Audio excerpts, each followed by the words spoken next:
সুপ্রভাত বন্ধুরা, আজকের ভিডিওটা ইকবাল লাইফস্টাইলে আপনাদের সবাইকে স্বাগতম। আজকের ভিডিওটা অন্যরকমভাবে হচ্ছে। আজকে আমার একটা বন্ধু সাপ ধরেছে, সেই সাপটার নাম হচ্ছে দাঁড়াস সাপ। সেটা আপনাদের দেখাচ্ছি, দেখিয়ে।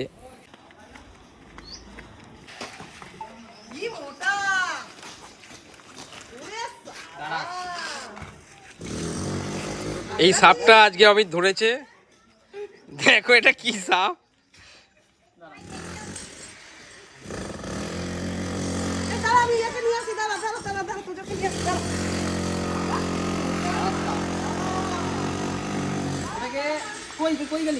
এটা ইন্ডিয়ান র্যাট স্নেক, আজকে এডিএম এর অফিস থেকে, এবিডিএম এর বাংলো থেকে উদ্ধার। এটা বাচ্চারা খেলছিল, সেখানে একটা গর্তের মধ্যে ঢুকে পড়েছিল। স্যার বললো, ফোন করেছিল ফরেস্ট অফিস, তা সেখান থেকে উদ্ধার করা হয়েছে। তা এটা অনেকটাই বড়।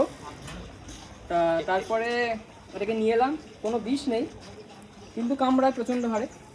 তা এটাকে আমি লোকালয়ে কোথাও ছেড়ে দেবো, কারণ এই সাপটা থাকা ভালো। আর এটাকে একটা বিশেষত্ব হলো, এটা হলো এশিয়ার সব থেকে দ্রুত সাপ, এশিয়ার সব থেকে ফাস্টেস্ট স্নেক বলা হয়। তা দাঁড়াস দেখবেন, চিনবেন কী করে? দাঁড়াসের বডি মোটা হবে আর মাথা সরু হবে। মাথা সরুর কাছে দেখবেন অনেকগুলো দাগ থাকে লম্বা লম্বা, ঠিক আছে?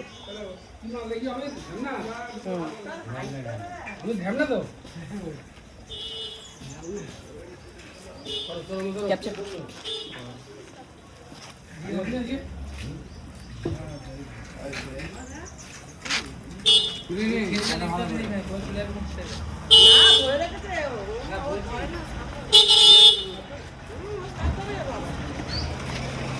একদম সামনে থেকে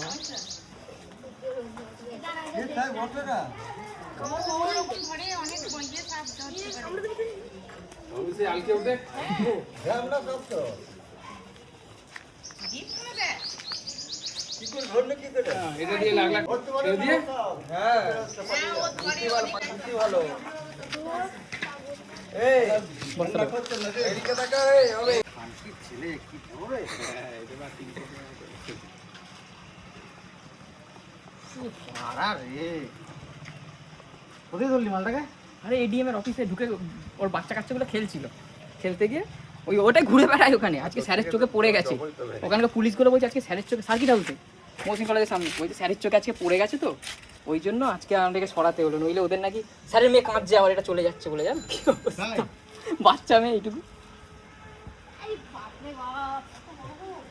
নিয়ে যাও। কবে রান্না করবি? করে কালকে না আজকে?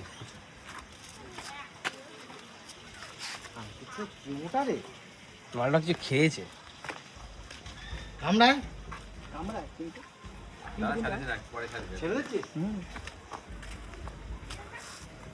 এই বেরো বেরো। কি খেয়েছে রে কিসে? এটাকে রেস্কিউ করে এখন গঙ্গার পাড়ে আমাদের ছাড়া হচ্ছে। কেউ তো স্যার নতুন হ্যালো, সাপ যে এলাকা প্রোটেক্ট করে, অন্যান্য সাপ খুব কম আসে থাকলে, তাই জন্য আমি আমার গঙ্গার ধারেই সেই দাঁড়াস ছাড়লাম, যাতে লোকে বুঝতে পারে যে দাঁড়াস যেখান থেকে রেস্কিউ করছি তার আশেপাশেই যাতে আমি ছাড়তে বলি বা অন্য রেস্কিউরাও ছাড়তে বলে। তা আমি নিজের এলাকাতে এসেই ছাড়লাম, যে সাপটা কোনো ক্ষতিকারক নয়। আমি দেখেছেন যে ফ্রি হ্যান্ডেলিং করছিলাম। তা দাঁড়াস ফ্রি হ্যান্ডেলিং করা যায়, কামড়ায় কিন্তু সেরকমভাবে যদি হ্যান্ডেলিং করা যায় কামড়াবেও না, কিছু করবেও না। অন্যান্য সাপ হলে দূর থেকে আমি কাউকেই বলি যে হ্যান্ডেলিং করতে, আর কোনো সাপকেই চট করে ধরতে যাবেন না। ধরলে সাপের মানে সব সাপই কামড়ায়, কিন্তু এবারে বিষ থাক বা না থাক, মানুষের একটা ভয় থাকে, তো তাই সাপকে কোনোদিনও নিজে একা হাতে ধরতে যাবে না। Thank you.